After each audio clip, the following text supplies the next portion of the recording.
Hey, what's up guys? Dylan with E7 Music School, and today we're going to be going over how to do finger technique. So basically what finger technique is using your fingers in order to move the stick faster.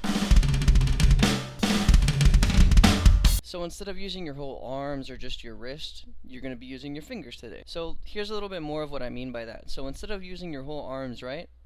Usually you would do that to like hit your crashes, or like maybe if you're coming into like a big tom fill. Right, something like that. But generally you kind of want to stay away from doing your whole arm motion, because if you have to move your entire arm, it's kind of hard to do that, right?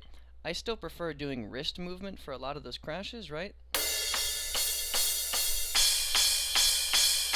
And even for fills sometimes.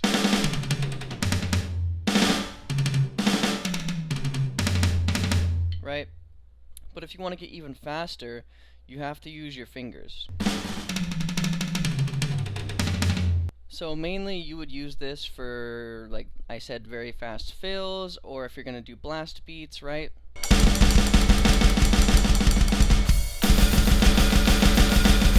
So here's the very basics of doing that. Number one, you want to make sure that your hand is in a straight line with your stick, right?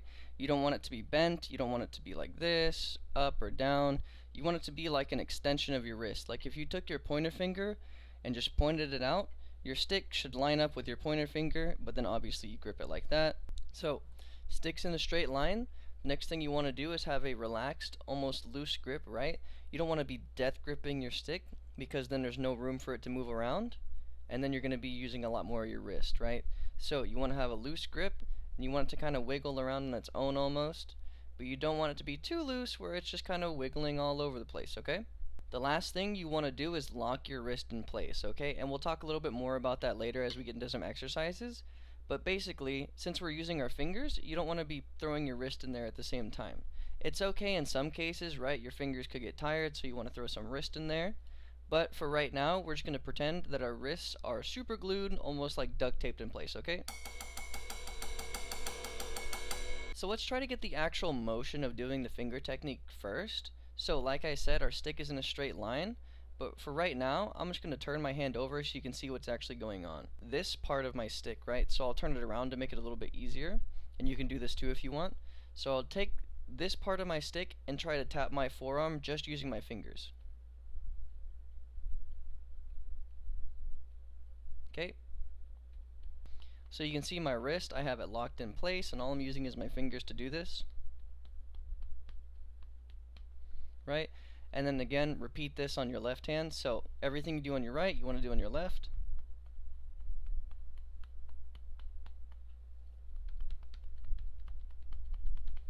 That's basically finger technique.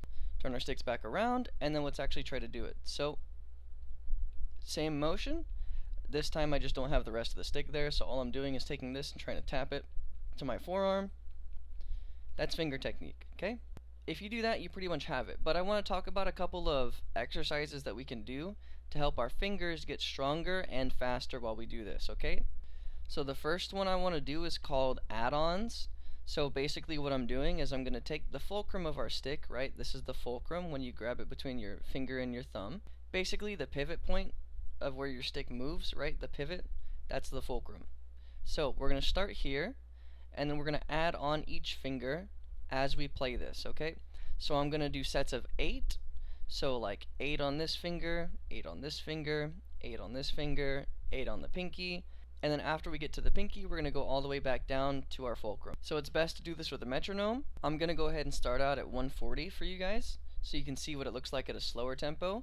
But keep in mind, finger technique is easier as you get up in tempo, because you're playing off of the bounce of the stick. So groups of 8 on every finger, and then all the way back down, all the way up, all the way back down, and then right and left, we're going to do all that. So check it out. So 1, 2, 3, 4, 5, 6, 7, 8, 1, 2, 3, 4, 5, 6, 7, 8, 1, 2, 3, 4, 5, 6, 7, 8, 1, 2, 3, 4, 5, 6, 7, 8.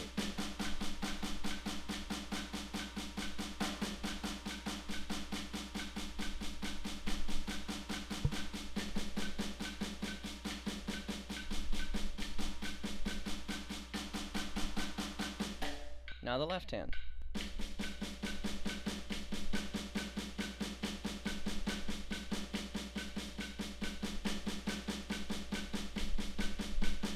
fulcrum, middle finger, ring, pinky, ring, middle finger, fulcrum. Nice. So now that we got that, let's try to bump it up in tempo somewhere around 170 and try it again. We're building speed and strength in our fingers here.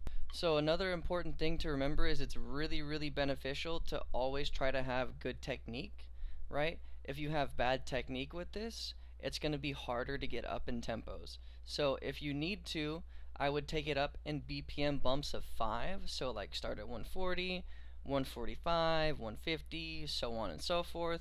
But I'm just going to jump to 170 to show you what it would look like at a higher tempo.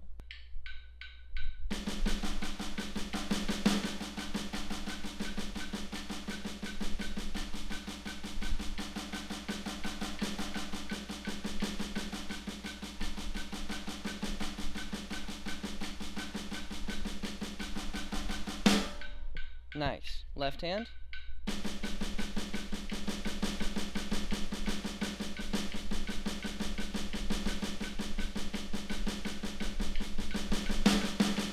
Nice. And then basically just rinse and repeat that until you can get it up to whatever tempo you desire. So now that we can do that, we're going to work on actually doing the finger technique, okay? So we worked on all of our fingers. Now we're going to try actually doing the technique, okay? So I've noticed it's a lot easier for me personally to do it with my hands match grip, or German grip if you want to call it that. But that's basically where your hands are flat, right?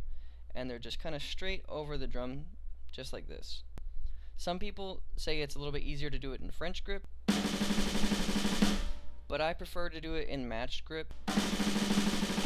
That way if I need to get to like a crash or something, it's just one less thing I have to worry about, right? Like I don't have to try to turn my hand over to get to the crash. So that's why I do it in matched German grip. Okay, so now we're going to work on doing both hands alternating and trying to do a roll here. And the important things, remember, keep your stick straight, lock your wrists, nice, loose, and relaxed. Okay, here we go. One more time. Nice, loose, relaxed, wrist straight and locked, 170.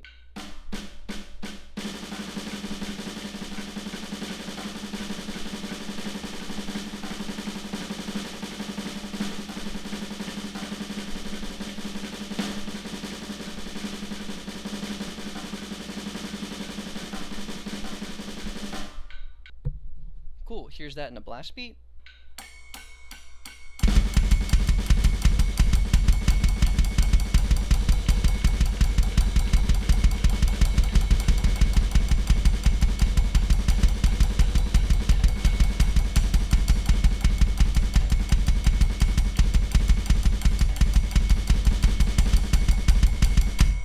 Awesome. So now we have the basics of how to do finger technique, and it's pretty much up to you guys to get it to whatever speed, BPM that you guys want to, okay? So let's talk about how to work with a metronome. So I highly recommend working in BPM bumps of 5. So basically if you're stuck at like 170, then the next bump you should do is 175. Or if 170 is like too fast for you, then jump down to 165. It's a small difference, but trust me, your body will feel it. It will make things easier on you to work in BPM bumps of 5 rather than just jumping up like 20 BPM, okay? It's also beneficial because you want to be good and fluent in all BPMs. So just because you can play something super fast, that might not translate to playing it super slow either. So just be sure to work in those lower tempos too, right? Sometimes it's not all about speed. A lot of times it's just about technique. And this is called finger technique, okay? So we can't forget about that technique part. If the technique isn't right, then it's going to be all over the place and you're going to have a really hard time getting up in those BPMs, okay? So if you notice yourself getting stuck at a particular BPM, it could be that you just need to work on that technique a little bit more. But an easy way I found to push yourself up in BPM is to just push yourself. So it's kind of like going to the gym, right? If you've ever gone to the gym before, if you start out lifting like 20 pounds, then eventually 20 pounds is going to be a little bit too easy for you, and you're going to need to push up to like 25 or maybe like 30. So the same thing here, if you were at like 180 BPM and you're noticing yourself getting like tired around the same exact spot, that's a good indicator to push up to the next BPM and try to work on that next BPM. So if you're like 180, you're getting tired, push up to 185, and then you're going to get tired way sooner. But what you'll notice is as you get up, those lower BPMs get easier as you go up because you're working on a new maximum speed. So the lower BPMs, they actually get easier as you increase your speed. Just be careful not to do that too soon. Like I said, it's when you notice yourself getting tired around the same exact spots every time. You could also work on endurance. For example, like doing the same BPM and trying to do it for, let's say, like a minute, right? So doing the same BPM for a minute straight, and then once you can do that, then you know you're ready to move up to the next one. But that has been the basics of finger technique, and honestly also some of the advanced stuff too. Like I said, finger technique is good from a lot of those higher mid ranges to even upwards of like 200, right? If you need more help, I would consider reaching out. Here's my email right here. So if you have any questions, thoughts, you want to get in lessons with me and try to work on some stuff like that, I'm totally down to help you guys. But other than that, make sure you like, comment, share, subscribe, all that good stuff. I will go ahead and leave you guys with that. And yeah, that's pretty much it. So see ya.